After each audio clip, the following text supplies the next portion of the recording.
நேற்று இரவு 10 மணிக்கு ஒடிசாவில் இருந்து தாம்பரம் வந்து மீண்டும் தாம்பரத்தில் இருந்து காலை 7 மணிக்கு ஒடிசா செல்ல வேண்டிய சந்திரகாஞ்சி அந்தோதியா எக்ஸ்பிரஸ் ரயில் தொழில்நுட்ப கோளாறு காரணமாக காலை 11 மணி அளவில் வந்தடைந்ததால் பயணிகள் 4 மணி நேரம் காத்திருந்து ரயிலில் பயணித்தனர். இதுகுறித்த கூடுதல் விவரங்களோடு இணைகிறார் செய்தியாளர் கந்தன். வணக்கம் கந்தன், விவரங்கள்.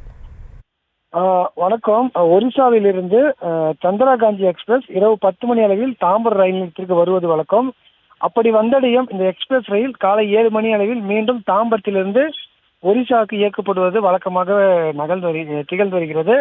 அதன்படி இன்று வழக்கம் போல காலை 7 மணி அளவில் தாம்பரத்திலிருந்து ஒரிசாவுக்கு செல்ல ஏராளமான வடமாநில பயணிகள் தாம்பரம் ரயில் நிலையத்திற்கு அதிகாலை 5 மணியிலிருந்தே வர தொடங்கினர். ஏனென்றால் 7 மணிக்கு கிளம்பும் அந்த ரயிலுக்கு 3 மணி நேரத்துக்கு முன்பு தான் டிக்கெட் வழங்கப்படுவது வழக்கம். ஏனென்றால் இந்த ரயிலில் முன்பதிவு இல்லை என்பதால் டிக்கெட்டை நேரடியாக கவுண்டரில் இருந்து எடுத்துக்கொண்டு தான் இந்த ரயிலுக்கு செல்லும். அதேபோல் வழக்கம் போல இன்று காலையில் ஏராளமான பயணிகள் வந்திருந்தனர். ஆனால் அதாவது சிக்னல் கோளாறு காரணமாக 7 மணிக்கு, அதாவது நைட்டு இரவு 10 மணிக்கு வர வேண்டிய ரயில் காலை 10:30 மணி வரை தாம்பரத்திலிருந்து வரவில்லை. இதனால் ஏராளமான வடமாநில பயணிகள் காத்திருக்க நிலை ஏற்பட்டது.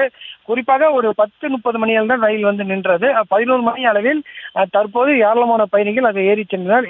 ஆனால் 4 மணி நேரத்துக்கு மேலாக டிக்கெட் கவுண்டரில் காத்திருந்து டிக்கெட் எடுத்து செல்லும் நிலை ஏற்பட்டது.